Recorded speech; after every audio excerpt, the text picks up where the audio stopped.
Good evening everyone, welcome back to Vidyarthi cafe. मैं हूं अशोक कुमार। आप लोगों का स्वागत है आपके अपने यूट्यूब चैनल विद्यार्थी कैफे पर। आज हम लोग एक और चैप्टर पढ़ेंगे क्लास 7 का, विश्व बंधुत्वम।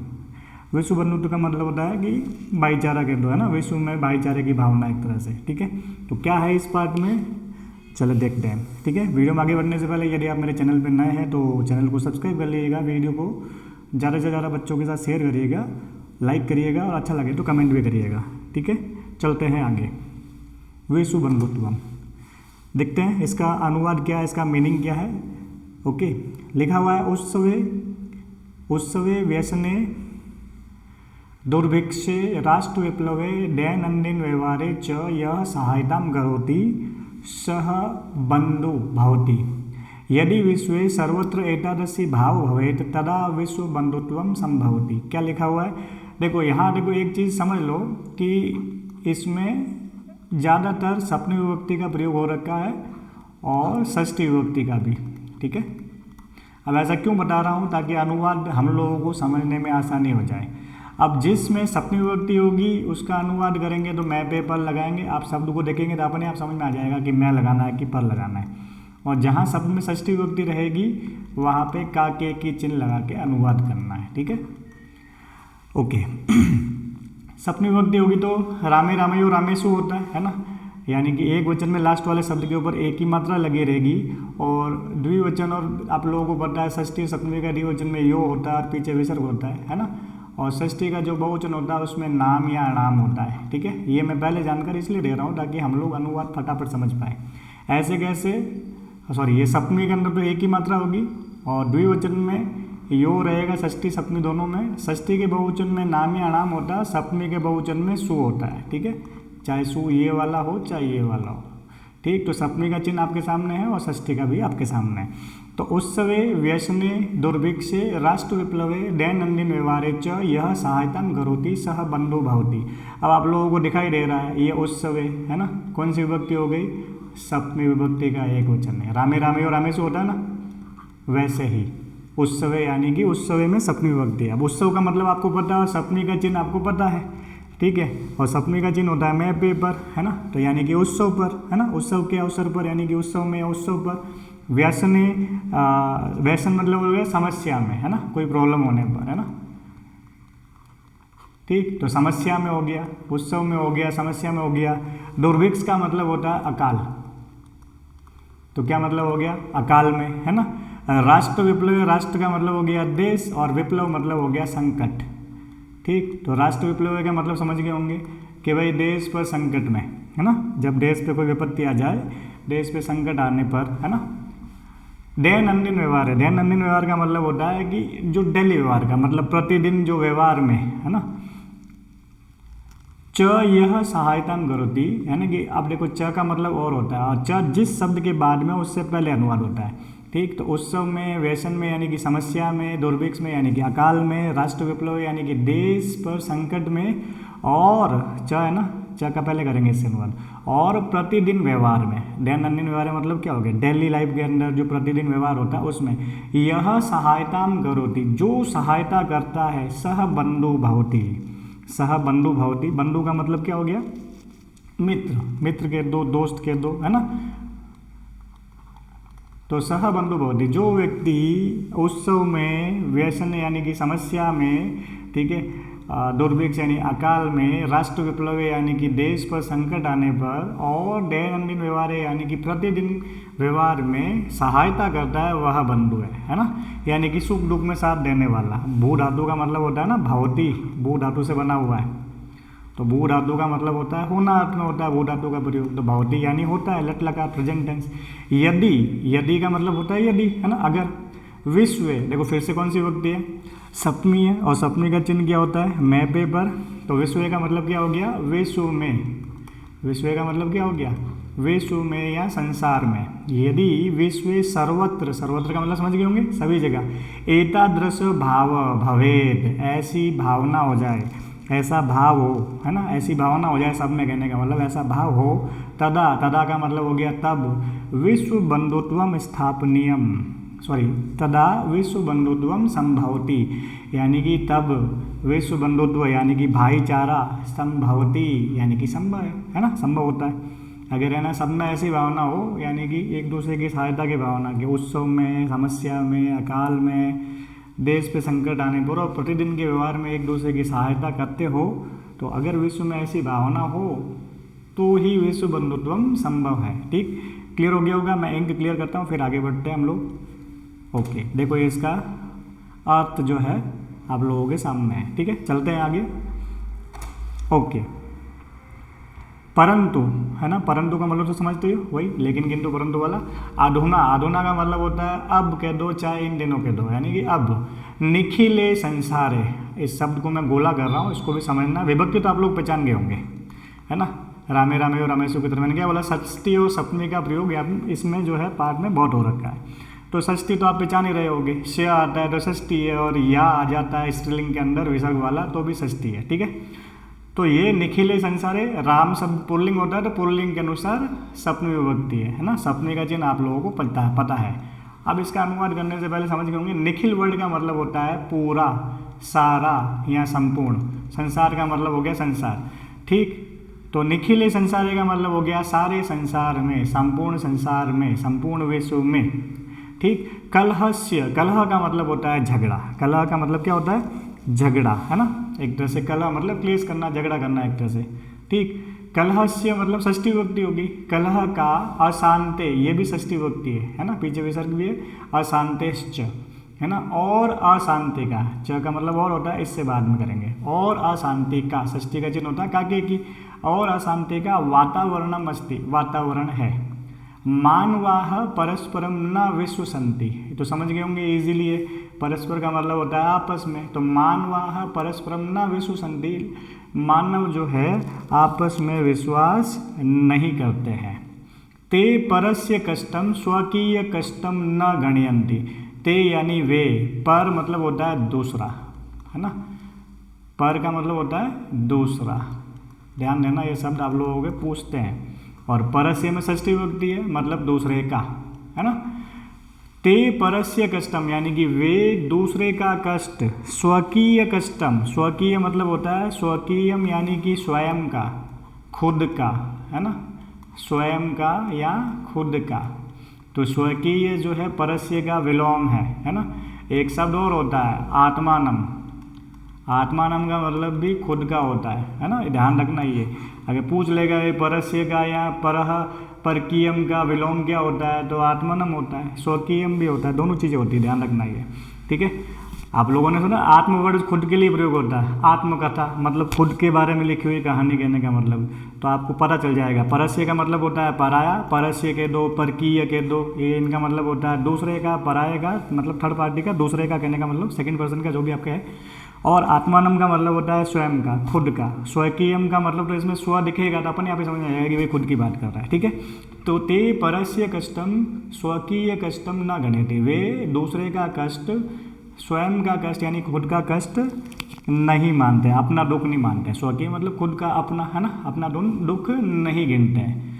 ठीक, अपि च समर्था देशाः असमर्थान देशान प्रति उपेक्षा भावम प्रदर्शयन्ति। थोड़ी इंक क्लियर कर देते, थोड़े और शब्दावली समझने वाली है इसमें। ओके, देखते हैं वापस। अपि च समर्था देशा, समर्थ देश का मतलब तो समझते हो ना, जो समर्थ होते हैं, कैपेबल कहने का मतलब। ठीक, डेवलप कंट्री समझ लो, समर्थ कहने का मतलब। ठीक, समर्था देशा, समर्थ देश, असमर्थान देशान प्रति। देखो असमर्थान में विभक्ति कौन सी है, द्वितीय विभक्ति, है ना। रामः रामो रामा रामम रामो रामान, तो देशान है ना, असमर्थान देशान में द्वितीय विभक्ति है। ठीक, तो समर्थ देश जो है असमर्थ देशों के प्रति उपेक्षा भावम प्रदर्शन्ति, है ना। उपेक्षा भावन जो है, उपेक्षा भावम प्रदर्शयन्ति का मतलब होता है, उपेक्षा भाव मतलब होता है एक तरह से उनको रेस्पेक्ट नहीं देना, अनादर, है ना। उपेक्षा करने वालों क्या होगा, उनका रेस्पेक्ट नहीं करना, उनका अनादर करना। तो दूसरे देश समर्थ देश जो है असमर्थ देशों के प्रति अनादर जो है प्रदर्शित करते हैं, अनादर का भाव प्रदर्शित करते हैं। तेषाम ऊपरी स्वकीय प्रभुत्वम स्थापयन्ति, उनके ऊपर अपना स्वामित्व। देखो स्वकीय आया ना, मैंने क्या बताया था अभी, स्वकीयम परकीयम, परकीयम मतलब हो गया दूसरे का, स्वकीयम मतलब हो गया खुद का। ठीक है, तो ये एक दूसरे के विलोम है, ठीक है। ऐसे अगर आत्मानम आ जाए, आत्मानम, तो इसका मतलब भी होता है खुद का, ये इसका सिमिलर वर्ड है। ये दोनों शब्द जो है यानी कि परकीय के विलोम दोनों होते हैं, ये भी होता है, ये भी होता है, आपको ध्यान रखना है, ठीक है। ओके, तेषाम उपरि स्वकीय प्रभुत्वम स्थापयन्ति, यानी कि उनके ऊपर अपना प्रभुत्व स्थापित करते हैं, मतलब अधिकार कर लेते हैं। संसारे सर्वत्र विद्वेषस्य शत्रुताया हिंसाया च भावना दृश्यते, दृश्यते यानी दिखाई देते हैं। अब देखो यहाँ पे विभक्ति कौन सी है समझ गए होंगे, संसारे, है ना। सप्तमी विभक्ति और सप्तमी का चिन्ह क्या होता है, मेपे पर, तो संसारे का मतलब क्या हो गया, संसार में, सर्वत्र यानी कि सभी जगह, विद्वेषस्य षष्ठी विभक्ति है, और देखो पीछे या आया हुआ है सब जगह, ये भी षष्ठी विभक्ति है स्त्रीलिंग के अंदर, है ना। और षष्ठी का चिन्ह क्या होता है, काके की। अब ध्यान दो, एक चीज़ और बता देता हूँ, जब लगातार 2-3 शब्द जो भी दे रहे हो अगर उनमें समान विभक्ति हो, है ना, तो हम लोग क्या करते हैं, जब अनुवाद करते हैं तो कारक के चिन्ह लगा लगा के अनुवाद करते हैं, काके की है षष्ठी विभक्ति का चिन्ह, तो प्रत्येक के बाद काके की चिन्ह नहीं लगाना, लास्ट वाले शब्द के बाद लगाना सीधा सीधा, ठीक। कैसे करेंगे अनुवाद, देखो, विद्वेषस्य यानी कि विद्वेष का मतलब हो गया द्वेष की भावना, झगड़े की भावना कहने का मतलब, ठीक है। तो झगड़े की या द्वेष की, है ना, द्वेष, शत्रुता, और च का मतलब होता है और हिंसा की, है ना, लास्ट वाले के बारे में मैंने की चिन्ह लगाया, यानी कि द्वेष, शत्रुता और हिंसा की भावना दृश्यते, भावना दिखाई देती है। देशानाम विकासः अपि अवरुद्धः भवति, अवरुद्ध का मतलब होता है रुक जाना, बाधित हो जाना। देशा नाम में देखो नाम या नाम आए तो कौन सी विभक्ति होती है, षष्ठी का बहुवचन। मैंने क्या बोला, इसमें षष्ठी सप्तमी जो है इनका प्रयोग ज़्यादा हो रखा है। अब आपको ये चीज़ समझ में आ गई कि इसमें षष्ठी विभक्ति सप्तमी विभक्ति वाले शब्द ज़्यादा है, तो षष्ठी और सप्तमी का कारक का चिन्ह आपको पता चल गया, तो आप लोगों को अनुवाद समझने में एकदम आसानी हो जाएगी, ठीक। तो देशानाम विकासः अपि अवरुद्धः भवति, षष्ठी विभक्ति का बहुवचन है, तो बहुवचन में करेंगे, काके की चिन्ह होता है षष्ठी का, तो देशानाम यानी कि देशों का, विकासः विकास, अपि यानी कि भी, अवरुद्धः भवति अवरुद्ध हो जाता है यानी कि रुक जाता है, ठीक है। अब थोड़ा सा इन क्लियर करके यहाँ पे थोड़े और शब्द समझते हैं। देखो यहाँ ध्यान दो, यहाँ शब्द आया हुआ है निखिले संसारे। अब आप लोगों को वही प्रश्न पूछूं मैं कि ये शब्द के अंदर विशेषण कौन सा और विशेष्य कौन सा है, ठीक। तो भाई संसारे जो है विशेष्य है, सही से लिख लेता हूँ मैं, संसारे जो है विशेष्य है और निखिले जो है विशेषण है। और मैंने बताया था पहले भी आप लोगों को कि विशेषण और विशेष्य में समान विभक्ति, समान वचन और समान लिंग होता है। देखो निखिले में भी सप्तमी विभक्ति का एक वचन है, संसारे में भी सप्तमी विभक्ति का एक वचन है, ठीक। तो ये कॉम्बिनेशन होता है, ठीक है। तो आप लोगों को काफ़ी आइडिया मिल जाएगा, ठीक है, ये ध्यान रखना। अब यहाँ देखो एक शब्द और आया हुआ, देखो समर्थाः देशाः। अब इसमें देखो ऐसे कैसे कहूँ कि विशेषण कौन सा है और विशेष्य कौन सा है, तो विशेषण हो गया समर्थाः और देशा हो गया विशेष्य, यानी कि जो नाउन होती है वो विशेष्य बनने का काम करती है। अब इसमें भी देख लो प्रथमा का बहुवचन है, रामः रामो रामा, है ना, समर्थाः, तो देशः देशो देशाः, इसमें भी प्रथमा का बहुवचन है। फिर आगे देखो असमर्थान देशान। अब आप लोग देखो असमर्थान देशान में विशेषण कौन सा है, विशेष्य कौन सा है, असमर्थान विशेषण है और देशान विशेष्य। और फिर से देख लो इसमें दोनों में द्वितीय विभक्ति का बहुवचन है, ठीक है। तो आप लोगों को बात समझ में आ रही होगी कि जो आपके विशेषण विशेष्य होते हैं उसमें विभक्ति और वचन की और लिंग की समानता होती है, ठीक है। अब एक चीज़ और बता देता हूँ इसी के अंदर, ये इंक मैं क्लियर कर रहा हूँ, ये तो आप समझ गए होंगे, ठीक। अब यहाँ देखो मैं इनको फिर से बोला कर रहा हूँ, दूसरा सवाल है मेरा ना, सेम सवाल नहीं है। अब आपको ये है कि भाई यहाँ पर जो रेखांकित शब्द है उसमें विभक्ति कौन सी है और क्यों है, तो विभक्ति तो आपको पता चल गई कि भाई द्वितीय विभक्ति है। क्यों आई हुई है तो आप लोगों को नियम पता होंगे, ठीक है। कुछ शब्द होते हैं जैसे अभितः, अभितः का मतलब होता है दोनों ओर, है ना, अभितः का मतलब क्या होता है, दोनों ओर। एक होता है परितः, परितः का मतलब होता है चारों ओर, ठीक है।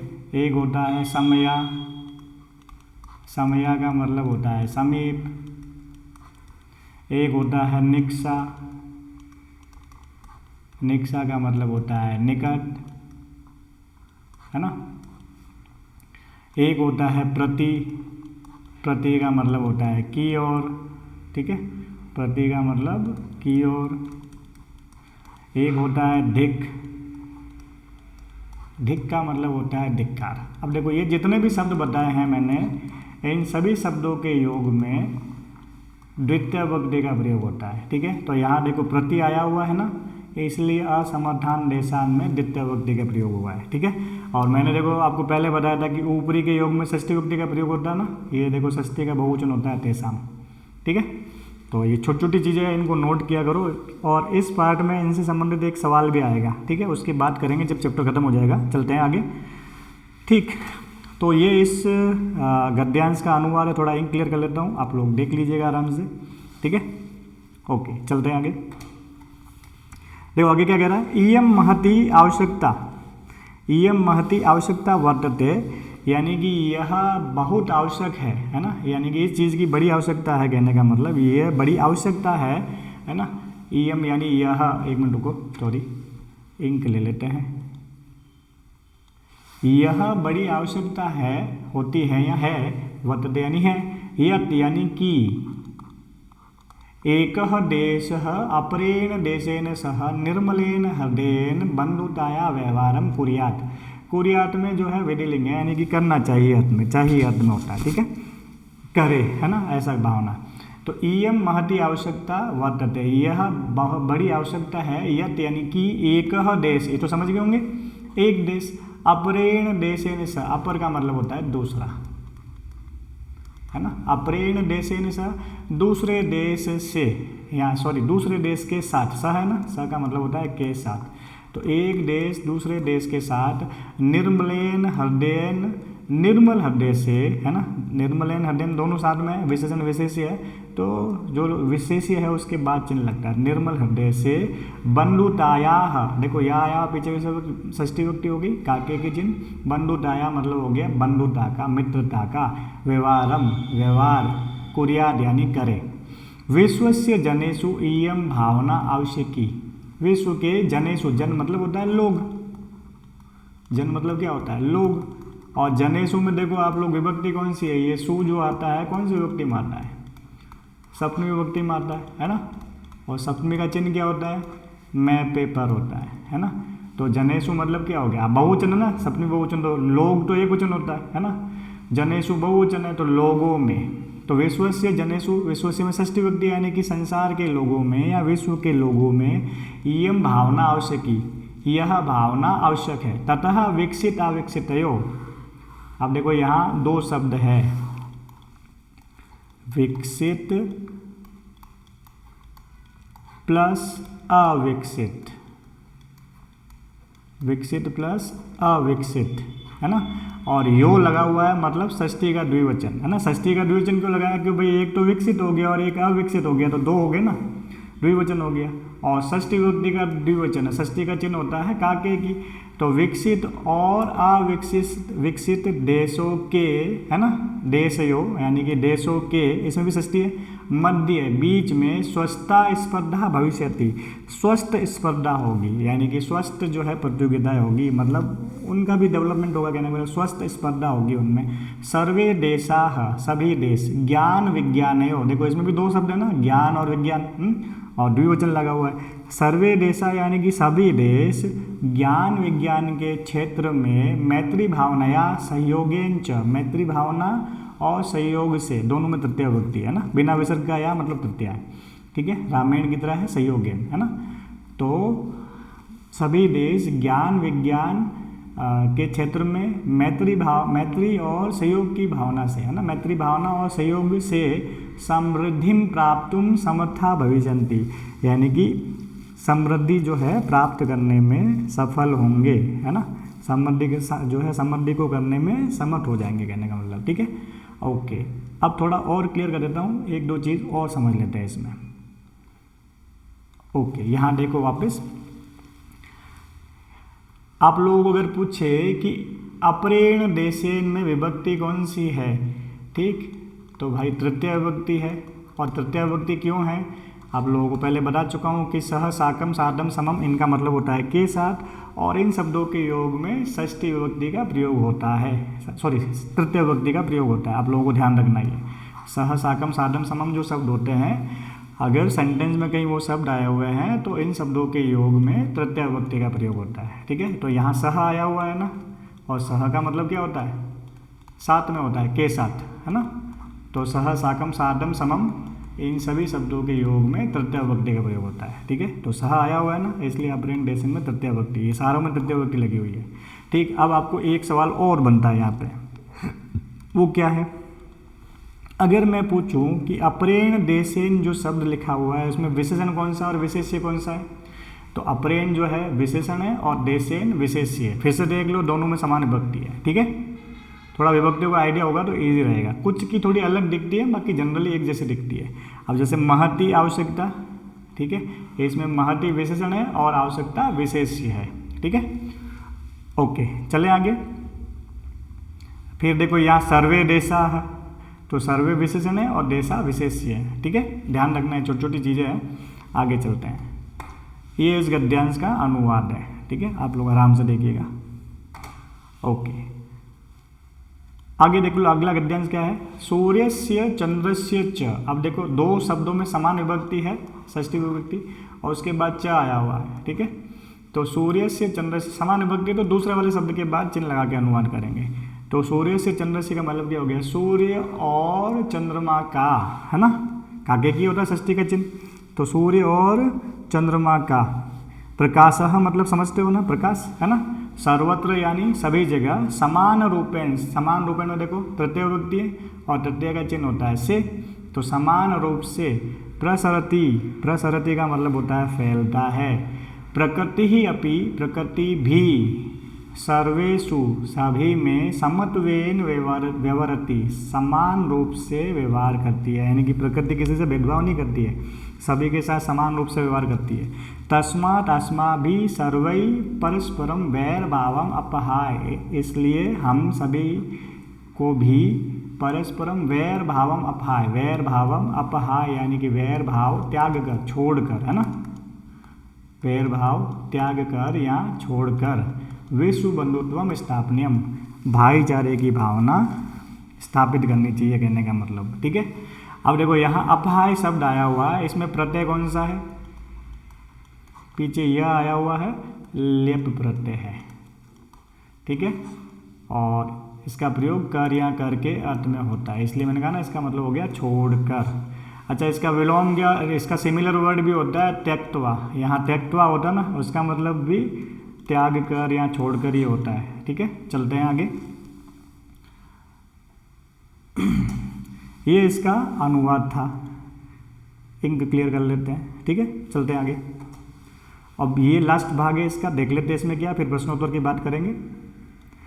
अतः विश्वस्य कल्याणाय, अतः मतलब हो गया इसलिए, विश्वस्य षष्ठी विभक्ति है, कल्याणाय, है ना, विश्वस्य यानी कि विश्व के, कल्याणाय में देखो चतुर्थी विभक्ति, कौन सी विभक्ति है, चतुर्थी, और कारक याद है आप लोगों को, तो चतुर्थी का चिन्ह होता है के लिए, चतुर्थी का चिन्ह क्या होता है, के लिए। तो अतः विश्वस्य कल्याणाय यानी कि इसलिए विश्व के कल्याण के लिए एतादृशी भावना भवेत्, ऐसी भावना होनी चाहिए। कैसी भावना होनी चाहिए, जो नीचे श्लोक में बोली है। क्या बोला है श्लोक में, अयम निजः परो वेति गणना लघु चेष्टाम उदाचरिता नाम तो वसुदेव कुटुंबकम। अयम का मतलब होता है यह, अयम यानी यह, निज यानी कि अपना, अपना है, यह अपना है, परो वेति यह पराया है, यहाँ पराया है, वेति यानी कि वा प्लस इति, वा यानी अथवा, है ना, अथवा पराया है, पर हम ये देखो परो जो लिखा है ना, ये मूल शब्द पर है, एक संधि होती है, उत्विषक संधि होके ये परो बना हुआ है। आगे वाली क्लास में पढ़ोगे तुम लोग, ठीक है, बड़ी क्लास में जाओगे ना तब सीखोगे। तो अयम निजः परो वेति गणना लघु चेष्टाम यानी कि यह मेरा है अथवा पराया है, ऐसी सोच, है ना, इति मतलब ऐसी, गणना लघु चेष्टाम, ऐसा कौन गिनते हैं, यानी कि ऐसी सोच किसकी होती है, लघु चेष्टाम, संकीर्ण मन वालों की, जिनका छोटा मन होता है ना, संकीर्ण विचार वालों की, संकीर्ण मन वालों की ऐसी भावना होती है, कहने का मतलब। ठीक है, उदाचरिता नाम तो, लेकिन जो दयालु होते हैं, जो उदार चरित्र के होते हैं, विशाल हृदय वाले होते हैं, उदाचरिता नाम तो यानी कि जो विशाल हृदय वालों के लिए तो वसुधैव कुटुंबकम, वसुधा प्लस देखो दो शब्द है इसमें, वसुधैव में है ना, दो शब्द है, मैं लिख लेता हूँ यहाँ, वसुधा प्लस एव। वसुधा का मतलब होता है धरती, है ना। वसुधा प्लस एव, एव यानी ही, तो उदाचर्यता नाम तो वसुधैव कुटुंबकम, यानी कि धरती ही, पृथ्वी ही, संपूर्ण धरती ही, पृथ्वी ही, कुटुंबकम यानी कि परिवार है। कुटुंब का मतलब होता है परिवार। जो उदार चरित्र वाले होते हैं, जो विशाल हृदय वाले होते हैं, उनके लिए तो संपूर्ण पृथ्वी परिवार होती है। ठीक, ये इस श्लोक का अनुवाद था। मैं इंक क्लियर कर लेता हूँ, चलते हैं आगे। ये इसका भावार्थ लिखा हुआ है, ठीक है। तो ये आप लोगों का पार्ट था। अब इसके प्रश्न उत्तर की बात कर लेते हैं। बहुत सरल सरल है, थोड़ा ध्यान देंगे, ठीक है। एग्जाम में डायरेक्ट आता है प्रश्न। देखो क्या लिखा हुआ है, समानार्थक पदानि चित्वा लिखत, सिमिलर वर्ड लिखने हैं। तो स्वकीयम का मतलब मैंने बताया था ना, तो समानार्थक क्या हो जाए, स्वकीयम मतलब अपना, तो आत्मानम का मतलब भी होता है अपना, समझ गए। निज आ जाए, स्वकीयम आ जाए, आत्मानम आ जाए, इन सब का मतलब सेम ही होता है, ठीक है, खुद का। अवरुद्ध, अवरुद्ध मतलब रुक जाना, बाधित हो जाना, है ना। तो अवरुद्ध का हो गया बाधितः। वो शब्द देखोगे ना आपको अपने आप याद हो जाएगा। अवरुद्ध मतलब रुक जाना होता ना, तो बाधित होना। कुटुंब का मतलब देखो लास्ट वाले श्लोक में आया था, कुटुंब का मतलब परिवार होता है, तो कुटुंबकम तो हो गया परिवारः। देखो काटते जाओ, जो जो सब हो गए, है ना। अन्यस्य, अन्य मतलब दूसरा होता है, तो अन्यस्य का क्या हो जाएगा, परस्य। पर का मतलब भी दूसरा होता है ना, अन्यस्य परस्य। अपहाय, देखो ये शब्द देखा था, लेप प्रत्यय वाला है ना, छोड़कर, ठीक है। तो देखो यहाँ आया हुआ त्यक्त्वा, बताया था आप लोगों को, देखो पढ़ते पढ़ते हम लोगों ने किया था ना। त्यक्त्वा का मतलब होता है छोड़कर या त्याग कर। समृद्ध, समृद्ध का हो जाएगा संपन्न, संपन्नम, ठीक है। आराम से कर सकते हैं, बहुत इजी है ये। समृद्ध का क्या हो जाएगा, संपन्नम। कष्टम, तो बस अपने आप समझ में आ रहा है, जैसे जैसे शब्द को कम हो रहे हैं ना, वैसे वैसे हम लोगों का आसान हो रहा है। कष्ट का मतलब दुख ही होता है ना, तो दुखम हो जाएगा। और निखिले संसार हम लोगों ने समझा था ना, निखिल मतलब सारा हो गया, तो संपूर्ण हो गया ना। तो निखिले में सप्तमी विभक्ति है, तो देखो इसके सिमिलर में भी सप्तमी विभक्ति है, संपूर्ण है, ठीक है। तो ये इसके आंसर हो गए, आराम से कर सकते हैं। एग्जाम में आए ना सिमिलर वर्ड तो कंफ्यूज नहीं होना है, थोड़ा शब्दों को मेमोराइज करोगे, ध्यान दोगे ना, तो बहुत ईजी है, ठीक है। और अगर आ जाता है ना कभी कंफ्यूजन होता, तो पहले जो आता है पहले करो, जो बच्चे का अपने आप सेट हो जाता है, ठीक है। चलते हैं आगे। अब ये सवाल जो है तो बहुत ईजी, लेकिन थोड़ा ध्यान से करने वाला है। कैसे, इसमें आप लोगों को क्या करना है जनरली तो प्रश्न निर्माण वाला था, लेकिन ये प्रश्न निर्माण नहीं है। ये कह रहा है पदानि संशोध्य लिखत, मतलब शुद्ध करके लिखना है। मतलब क्या होगा, जो अंडरलाइन पद है उसमें कोई न कोई गलती है, देखते हैं क्या गलती है, ठीक है। छात्राः क्रीडा क्षेत्रे कंदुकात क्रीडन्ति। अब कंदुकात में है पंचमी विभक्ति, पंचमी विभक्ति का होता है चिन्ह से, ठीक। और आप लोगों ने कारक याद किए हैं, तो से चिन्ह दो विभक्तियों का होता है, एक तो तृतीया का होता है और एक पंचमी का होता है, ठीक। अब मेमोराइज करते, देखो कर्ता ने कर्म को करण से द्वारा साधन अर्थ में, है ना। संप्रदान को के लिए अपादान से अलग होना अर्थ में, यानी कि तृतीय विभक्ति का चिन्ह जो से होता है वो होता है साधन अर्थ में, है ना। और पंचमी का से होता है वो अलग होना अर्थ में, यानी कि छात्र क्रीडा क्षेत्रे, देखो सप्तमी विभक्ति क्रीडा क्षेत्र में, यानी कि खेल के मैदान में, कंदुकात क्रीडंती, गेंद से खेलते हैं। ऐसे अनुवाद करें तो सही लग रहा है, लेकिन अब गेंद से खेल रहा है तो गेंद उनका साधन होगी खेलने का, और साधन अर्थ में कौन सी विभक्ति लगती है, तृतीया लगती है, तो कंदुकात नहीं होगा, कंदुकेन होगा, ठीक है। ये चीज़ ध्यान रखनी है, कंदुकेन, क्लियर, ओके। आगे देखो, ते बालिकाः मधुरम गायन्ति। अब देखो ते में गलती दिख रही है, अब पहले बालिका पर फोकस कर देते हैं। बालिका, बालिके, सॉरी पीछे एक ही मात्रा नहीं है, सॉरी आनी था, वापस लिख लेता हूँ मैं। बालिके, बालिकाः, मतलब ये हो गया कि यहाँ पे जो ये बालिकाः लिखा हुआ है वो प्रथमा विभक्ति का बहुवचन है। और आप लोगों ने कर्ता की टेबल याद की होगी, तो प्रथम पुरुष के कर्ता पुल्लिंग, स्त्रीलिंग, नपुंसकलिंग में होता है। पुल्लिंग में होता है सह, तौ, ते, स्त्रीलिंग में होता है सा, ते, ता, और नपुंसकलिंग में होता है तत, ते, तानि। ये प्रथम पुरुष के कर्ता सारे के सारे, ठीक। तो अब देखो यहाँ ते आया हुआ है ना, स्त्रीलिंग की बात करें, बालिका स्त्रीलिंग है ना, अगर ये वाला ते माने तो ये ते पुल्लिंग के बहुवचन में आता है ना, तब भी ये गलत है। ठीक, और मान लो अगर ये वाला ते माने तो भाई ये द्विवचन है, तब भी गलत है ना। बालिका बहुवचन है तो ये जो कर्ता साथ में दे रखा है तत्शब्द में से वो भी बहुवचन का होना चाहिए। तो बालिका बहुवचन है तो इसके साथ आ जाएगा ताह, तो यहाँ पे ते नहीं आएगा, यहाँ पे क्या आ जाएगा ताह। समझ में आ गया क्यों आ गया? क्योंकि बालिका स्त्रीलिंग है और ते पुल्लिंग का बहुवचन होता है।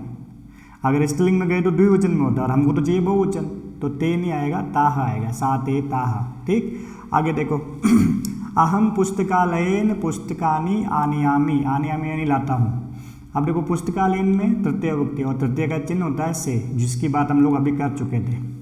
ठीक है, तृतीय का जो से चिन्ह होता है वो होता है साधारण अर्थ में और पंचमी का जो से चिन्ह होता है वो होता है अलग अर्थ में। तो आप मुझे बताओ, अहम पुस्तकालयन पुस्तकानि आनयामि का मतलब हो गया मैं पुस्तकालय से पुस्तकें लाता हूँ, है ना। अब पुस्तकें लाएगा तो पुस्तकें जो है पुस्तकालय से यानी लाइब्रेरी से अलग होगी। और अलग होना अर्थ में विभक्ति कौन सी लगती है? पंचमी लगती है। तो यहाँ पे तृतीय विभक्ति ना आके पंचमी विभक्ति आएगी, जो मैं यहाँ लिख लेता हूँ। तो शब्द बन जाएगा आपका पुस्तकालयात। राम शब्द याद है तो आराम से कर सकते हो। अगर यहाँ नहीं दिख रहा है तो फिर से नीचे लिख लेता हूँ, जगह कम है यहाँ लिख लेता हूँ मैं। पंचमी विभक्ति लगानी है आप लोगों को, क्यों लग रही है समझ में आ गया ना? पुस्तकालयात क्यों लग रही है? क्योंकि अलग होना अर्थ में पंचमी होती है। पुस्तकें ला रहे हो लाइब्रेरी से तो पुस्तकें अलग होगी ना। अब इसको देखो लिखा हुआ है त्वम नाम किम। अब देखो इसका अनुवाद करें ना, त्वम का मतलब होता है तुम, नाम किम का मतलब हो गया क्या,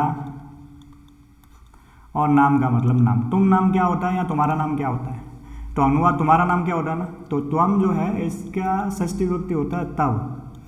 तव नाम किम का मतलब हो गया तुम्हारा नाम क्या है। ठीक, ओके। अब लास्ट वाला देख लेते हैं। गुरुम नमः लिखा हुआ है और आप लोगों को बता रखा है ना, नमः के योग में चतुर्थी विभक्ति होती है। कौन सी विभक्ति होती है? चतुर्थी होती है। ठीक है, जबकि गुरुम में कौन सी लगी हुई है? द्वितीय लगी हुई है, तो मतलब ये रॉन्ग हो गया। अब आप लोगों को नमः देखने से ये तो याद आ गया कि भाई इसमें चतुर्थी विभक्ति होनी चाहिए, लेकिन गुरु शब्द की चतुर्थी विभक्ति याद नहीं होगी। तो इसलिए ये याद रख लेना बेटा, गुरु शब्द की चतुर्थी विभक्ति गुरुवे होती है। ठीक है, तो ये सारे प्रश्नों के उत्तर हो गए। समझ में आया शुद्धि कैसे करनी है? थोड़ा सा ढंग से देखोगे तो बहुत इजी सवाल है, एक्यूरेसी रखनी है आप लोगों को। चले आगे, नेक्स्ट प्रश्न। अब की विलोम शब्द लिखने हैं आप लोगों को। ठीक है, तो ये तो बहुत इजी है। शत्रुताया, ये तो इजी है ना। शत्रुताया का क्या हो जाएगा? मित्रताया।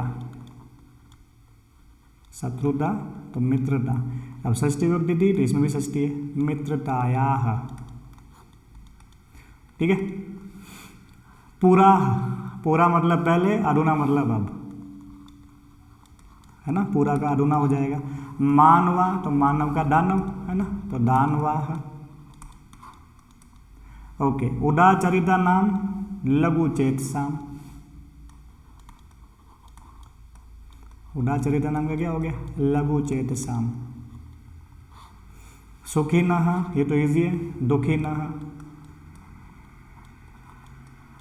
और लास्ट वाला ना भी मिले तो भी कर सकते हो क्योंकि एक ही बच्चा है, फिर भी समझ लेते हैं। अपाय का मतलब होता है छोड़कर, ग्रहित्वा का मतलब होता है प्राप्त करके या ग्रहण करके, है ना। कत्वा प्रत्यय है इसमें। क्लियर? ओके, चलते हैं आगे। ये सवाल बहुत इजी है लेकिन उन लोगों के लिए जो थोड़ा शब्द रूप जानते हैं। ठीक है, एटलीस्ट राम शब्द वगैरह याद है तो। ठीक है, अब मिक्स आए हुए हैं सब तो इसमें। ठीक है, तो आपको सबसे पहला काम क्या करना है? लिंग ढूंढना है, विभक्ति ढूंढनी है और वचन ढूंढने हैं। लिखा हुआ है बंधुः, तो ध्यान रखना बंधु शब्द था और मूल शब्द के साथ में सिर्फ विसर्ग लगा हुआ हो पुल्लिंग शब्द के साथ में, तो प्रथमा विभक्ति होती है। पहली चीज़ तो ये पुल्लिंग हो गया। ठीक है, मैंने पू लिखा, आप लोग पूरा लिख लेना। ठीक है, तो पुल्लिंग हो गया, चलो लिख लेते हैं। तो ये पुल्लिंग शब्द है। विभक्ति कौन सी हो गई? प्रथमा हो गई और वचन हो गया एक। देशान, राम शब्द याद है ना, रामम रामो रामान, है ना। तो भाई लिंग हो गया वही पुल्लिंग, सेम है, ऊपर लिखा हुआ है ऑलरेडी। विभक्ति हो गई द्वितीय और वचन कौन सा हो गया? बहुवचन। ठीक है, तो लिख लो बहुवचन, मैं शॉर्ट में लिख लेता हूँ तो आप लोग भले मैं चलो पूरा ही लिख लेता हूँ आप लोगों के लिए। ठीक है, फिर लिखा हुआ है घृणायाः। ठीक है, और या ये याम आता है तो आपको पता है ना कौन सी विभक्ति होती है, षष्ठी विभक्ति होती है ना। तो मूल शब्द कौन सा हो गया, यानी कि घृणा है, तो जो कि स्त्रीलिंग शब्द हो गया आप लोगों के लिए, ठीक है। तो स्त्रीलिंग हो गया ये। और विभक्ति कौन सी हो गई, चाहे पंचमी का कर लो चाहे षष्ठी कर लो, दोनों में सेम ही होती है, ठीक है। तो षष्ठी विभक्ति हो गई। और वचन कौन सा हो गया उसका, एक वचन हो गया, या ये यायाम है ना, एक वचन में आता है। ओके, क्लियर हो गया ये। चलते हैं आगे। नेक्स्ट देखो, अगला शब्द जो है लिखा हुआ है उसको भी देख लेते हैं। कुटुम्बकम लिखा हुआ है, ठीक है। कुटुम्बकम यानी परिवार है ना, नपुंसकलिंग हो गया, प्रथमा एक वचन, ठीक। ओके, आगे देखो, रक्षायाम, या ये यायाम, तो ये स्त्रीलिंग शब्द हो गया और आपका षष्ठी विभक्ति का जो है द्विवचन हो गया, ठीक है। तो लिख लेंगे आप लोग आराम से, षष्ठी विभक्ति, सॉरी षष्ठी नहीं, या ये यायाम है ना, सप्तमी विभक्ति का बहुवचन, सॉरी सप्तमी का एक वचन, या ये यायाम है ना, एक वचन के रूप में होता जाएगा, सप्तमी का एक वचन।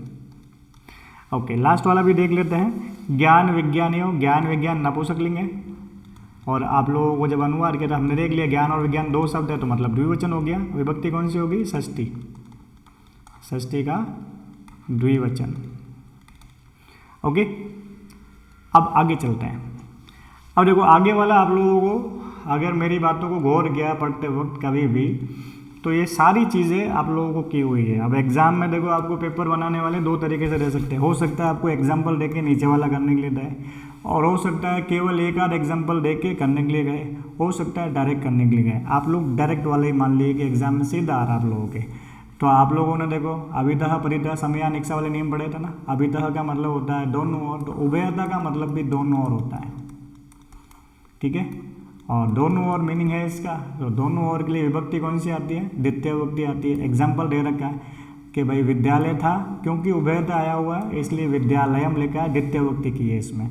ऐसे कैसे देखो यहाँ पे भी उभयता है तो कृष्ण में विभक्ति कौन सी आ जाएगी, द्वितीय विभक्ति आएगी, क्योंकि उभयता है ना। तो क्या हो जाएगी, कृष्णम। म हलंत करेंगे, म हलंत क्यों करेंगे, क्योंकि आगे उभयता का ऊ जो है वो स्वर है, स्वर होने पर म हलंत रहता है, अनुस्वार व्यंजन होने पर अनुस्वार लगता है, ठीक। फिर देखो ये परितः आया हुआ है, तो आप लोगों को एक नियम लिखा है याद है अभी, अभितः परितः समयानिक्षा इन सभी के लिए द्वितीय विभक्ति आती है, ठीक है।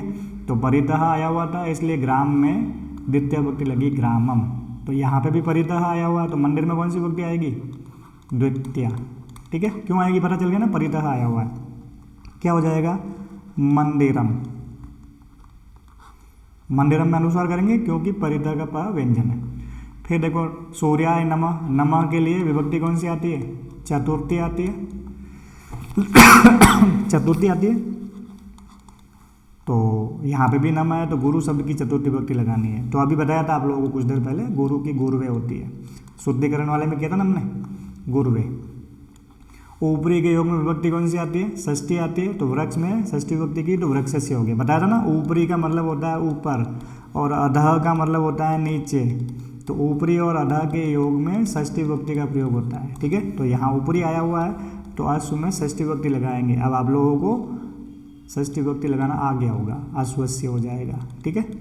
तो बहुत ईजी है क्योंकि ये सब चीज़ें कहीं ना कहीं आप लोगों ने एक चैप्टर में देखी है, सिर्फ थोड़ा मेमोराइज करने की है। ये तो अगर आपको एग्जाम्पल नहीं भी दे तो भी कर सकते हो, ठीक है।